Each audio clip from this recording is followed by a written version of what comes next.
Hello সবাইকে, তো আমি আজকে তোমাদের কাছে একটা নতুন ভিডিও নিয়ে চলে এসেছি। ভিডিওটার মধ্যে তেমন কিছুই থাকবে না, একটা শুধুমাত্র ফিগার থাকবে আর পেছনে হচ্ছে চাপাতা বাগান ভরা একটা মানে পরিবেশ থাকবে। যেমন ধরো দার্জিলিংয়ের পরিবেশ থাকবে, চারিদিকে চাপাতা হয়েছে, চাপাতা গাছ হয়েছে সেরকম টাইপের। আর চাপাতা বাগানে একটা মেয়ে কাজ করছে। তো এখানে আমি মেয়েটা করার জন্য প্রথমে খুবই রাফভাবে একটা স্কেচ বানিয়ে নেব। দেখতেই পাচ্ছ আমি পেন্সিলের সাহায্যে স্কেচটা বানাচ্ছি। তোমরা যারা আছে তারাও কিন্তু অবশ্যই পেন্সিলের সাহায্যে প্রথমে বানাবে স্কেচটা, তারপরে কিন্তু তোমরা এখানে স্কেচ পেনের সাহায্যে ডিটেলিং করবে। তো আমি এখানে প্রথমে ফিগারটাকে ড্রয়িং করলাম, তারপর আমি পিছনের ঝুড়িটাকে দিয়ে দিচ্ছি। একে একে আমি পুরোটাতেই জঙ্গল ভরে দেবো, কেননা পুরোটাতেই চাপাতা গাছ আছে যেহেতু, তাই জন্য আমি পুরোটাকেই পেন্সিল দিয়ে স্কেচ করে ভরে দিচ্ছি। তারপর আমি এখানে দেখতে পাচ্ছ যে ব্ল্যাক স্কেচ পেনের সাহায্যে আমি পুরো আঁকাটাকে রূপ দিচ্ছি। ব্ল্যাক স্কেচ পেন দিয়ে ফুটিয়ে তুলছি। ব্ল্যাক স্কেচ পেন দিয়ে কিন্তু তোমাদেরকে অবশ্যই আঁকাটাকে রূপ দিতে হবে, কেননা দেখতে বাজে লাগবে যখন আমরা অয়েল প্যাস্টেল দিয়ে কালার করবো। যারা অবশ্য বিগিনার আছো তাদের জন্য এই স্টেপটা খুবই গুরুত্বপূর্ণ একটা স্টেপ, যে তোমরা ব্ল্যাক স্কেচ পেনটা কিন্তু অবশ্যই ইউজ করবে। তো আমি এখানে পুরো গাছ দিয়ে ভর্তি করে দিচ্ছি। আর আমি কিন্তু গাছগুলোকে দুটো ডিভাইড করে এখানে কালার করব। পেছনের গাছগুলোকে একটু ডার্ক শেডের করব, আর সামনের গাছগুলোকে এখানে একটু লাইট শেডের করবো। তাই জন্য কিন্তু আমি দুটো ডিভাইড করার জন্য দেখতে পাচ্ছ মাঝখান থেকে একটা লাইন করে দিয়েছি, যে লাইনের ওপারের গাছগুলো কিন্তু ডিপ কালারের হবে আর এপারের গাছগুলো কিন্তু লাইট কালারের হবে। তো পিছনে বিল্ডিং কিছু গাছ দিয়ে আমি পুরো ড্রয়িংটাকে কমপ্লিট করলাম। তারপরে ব্ল্যাক স্কেচ পেনের সাহায্যে আর যেই ডিটেলিংগুলো দেওয়ার আছে সেগুলো আমি কমপ্লিট করে নেব। দেখতেই পাচ্ছ আমার কমপ্লিট হয়ে গেছে অলমোস্ট। এবার আমি কালার করতে শুরু করব। কালারটার জন্য আমি কিন্তু এখানে পোলো অয়েল পেস্টেল ইউজ করছি।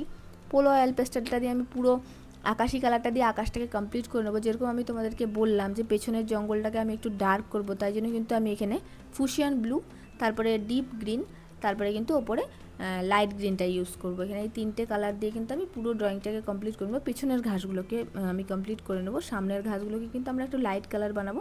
দেখতেই পাচ্ছ আমি কিভাবে করছি। একে একে কিন্তু তোমরা এই স্টেপগুলোকে ফলো করবে, তাহলে কিন্তু তোমাদের ড্রয়িংটা অনেক বেশি সুন্দর হবে, অনেক বেশি ফুটে উঠবে। এইভাবে কিন্তু তোমরা ড্রয়িংটাকে করতেই পারো যেভাবে আমি করছি। তোমরা পেছনের গাছগুলোকে একটু ডার্ক করে বানিও। তারপর আমি এখানে সামনের গাছগুলোকে যখন শুরু করছি দেখতেই পাচ্ছ আমি এখানে ডিপ গ্রিন কালারটা প্রথমে ইউজ করলাম। তারপরে কিন্তু এখানে আমি তার উপরে কিন্তু এখানে লাইট গ্রিন কালারটা ইউজ করব, যেন একটু লাইট শেডের হয়। আর এই শেডটা আমি সবসময় নর্মালি গাছে এঁকে থাকি, যেই শেডটা তোমরা আমাকে সবসময় ইউজ করতে দেখো গাছে, যে deep green, light green, lemon yellow, সেইভাবে কিন্তু আমি সামনের গাছগুলোকেও কমপ্লিট করে নেব। দেখতে পাচ্ছ আমি সামনের গাছগুলোকেও সেইভাবে কমপ্লিট করে নিলাম অলমোস্ট। এবারে আমরা কিন্তু মেয়েটার দিকে যাব, মেয়েটার কালারিংয়ের তরফে যাব। মেয়েটার কালারিং করার আগে তোমাদেরকে বলে দিই, যাদের আমার ভিডিওগুলি ভালো লাগে তারা কিন্তু অবশ্যই ভিডিওটার মধ্যে একটা লাইক করো। আর ভিডিওটি ভালো লাগলে পরে অবশ্যই আমার পেজটাকে আর চ্যানেলটাকে ফলো করতে একদমই ভুলবে না। যারা বিগিনার আছে তাদের জন্য এরকম নতুন নতুন ভিডিও আমি নিয়ে আসি রোজই। তো এরকম নতুন নতুন ভিডিও পেতে কিন্তু অবশ্যই আমার চ্যানেলটাকে ফলো করে রাখবে। তারপরে কিন্তু আমি এখানে গাছগুলোকে পেছনে যে ব্যাকে যে গাছগুলো দিয়েছি আমি সেই গাছগুলোকে কিন্তু কালার করে নেব। এখানে আমি একটু লাইট কালার করে করেছি গাছগুলোকে, তারপরে কিছু ডিটেলিংও অ্যাড করেছি। এবার আমি পুরো যে মেয়েটার যে জামাটা আছে সেটাকে কমপ্লিট করব। প্রথমে আমি এখানে ফুশিয়ান ব্লু একটা কালার আছে সেটাকে ইউজ করলাম কিছু জায়গায় ডার্ক দেখানোর জন্য জামাটাতে। তারপরে কিন্তু আমি এখানে ভায়োলেট কালারটা ইউজ করেছি। আর এখানে ওড়নাটাকে আমি পিঙ্ক কালার দিয়ে করেছি, পিঙ্ক কালারের দুটো শেড ইউজ করেছি এখানে ওড়নাটা বানানোর জন্য। কিছুটা জায়গায় ডার্ক আর পুরোটাই লাইট পিঙ্ক কালার দিয়ে ইউজ করেছি।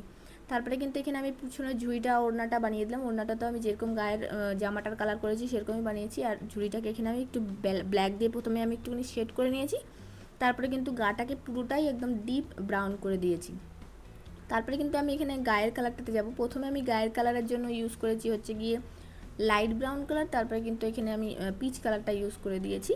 তারপরে পিছনে যে ঘরটা আছে ওটাতে আমি প্রথমে একটা টার্কুইশ কালার আছে ওটাকে মাঝখানের বিল্ডিংটাকে বানিয়ে আর দুদিকেরটাতে অরেঞ্জ কালার দিয়েছি। আর ওপরে একটু লাল কালার, টার্কুইশ কালার, উপরে একটু ফুশিয়ান ব্লু কালার। তারপরে আমি এখানে পুরো আঁকাটাকে অ্যাক্রিলিক কালার দিয়ে রূপ দেবো। অ্যাক্রিলিক কালারটা কিন্তু না দিলে পরে দেখতেই পাচ্ছ যেই জায়গায় নাকি আমরা কালার দিইনি সেই জায়গাটা কত ফিকে লাগছে দেখতে, একটুকু ফোটেনি। এখন আমরা অ্যাক্রিলিক কালারটা পুরোটা দিয়ে দেওয়ার পরে কিন্তু আমাদের কালারটা অনেক বেশি ফুটে উঠবে আর দেখতেও বেশ ভালো লাগে। এই স্টেপটা কিন্তু তোমরা অবশ্যই ফলো করবে যারা নাকি অয়েল প্যাস্টেলে ড্রয়িং করো, তাদের কাছে কিন্তু অ্যাক্রিলিক কালারের এই ব্ল্যাক কালারটা অবশ্যই রাখবে।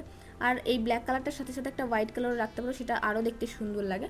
সেই ব্ল্যাক কালারটা দিয়ে কিন্তু তোমরা হাইলাইটের মানে কাজ করতে পারবে, হাইলাইটের উপরে একদম ইউজ করতে পারো, এটা কিন্তু দেখতে বেশ ভালো লাগে। তো ভিডিওটি কেমন লাগলো অবশ্যই কমেন্টে জানিয়ে, ভালো লাগলে পেজটাকে ফলো করো। Thank you for watching.